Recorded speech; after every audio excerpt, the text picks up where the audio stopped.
Have you ever wondered how people used to deal with various bacterial infections before the discovery of penicillin? And more importantly, what was the turning point that led to today's state of affairs?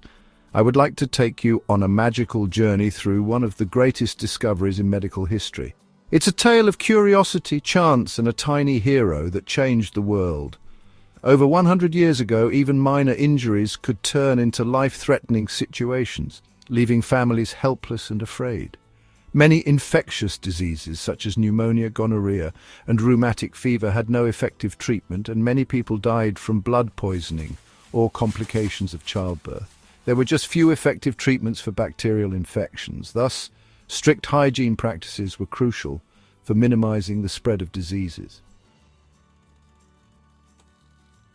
So our story begins in 1928 with a scientist named Alexander Fleming.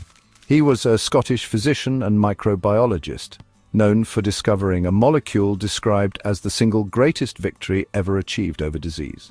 Dr. Fleming was known for being a bit messy in his lab, which turned out to be a fortunate habit.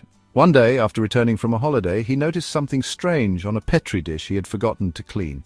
A mysterious mold had appeared, and around it the bacteria couldn't grow. He figured out that the mold produced a self-defense chemical that could kill bacteria. Fleming isolated the mold and identified it as belonging to the Penicillium genus. He then extracted the active substance from it and named it penicillin. This mold was like a tiny warrior fighting off the harmful bacteria. Fleming had discovered penicillin and soon after published his findings in 1929, but his fellow scientists were initially not that enthusiastic about this substance. More importantly, he couldn't produce it in large quantities.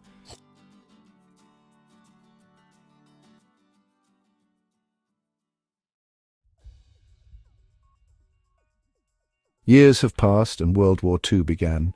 Soldiers kept getting massively injured, and the need for a miracle cure that would fight off wound infections became even more urgent, because the mortality rate was getting higher and higher, not just from wounds, but from infections that followed.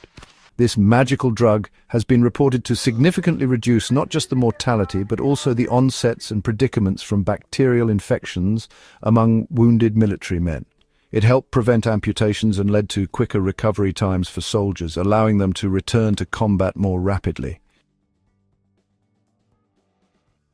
A team at Oxford University, led by Howard Florey and Ernst Chain, built upon Fleming's work.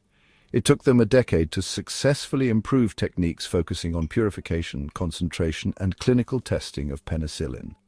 They succeeded in isolating, purifying, and testing it on mice, thus paving the way for its use as a drug.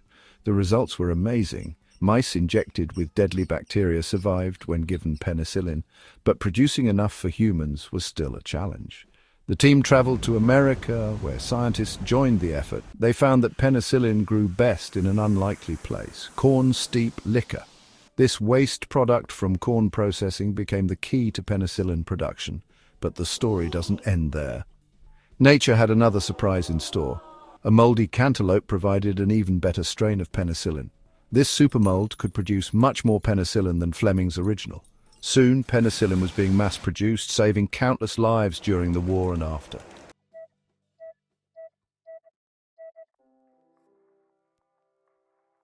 Fleming, Florey, and Chain received the Nobel Prize for their work in 1945. Today, penicillin and other antibiotics continue to save millions of lives. But we face a new challenge: antibiotic resistance. The story of penicillin reminds us that great discoveries can come from unexpected places. And that's the magical story of penicillin. Like, share, and subscribe for more fun facts.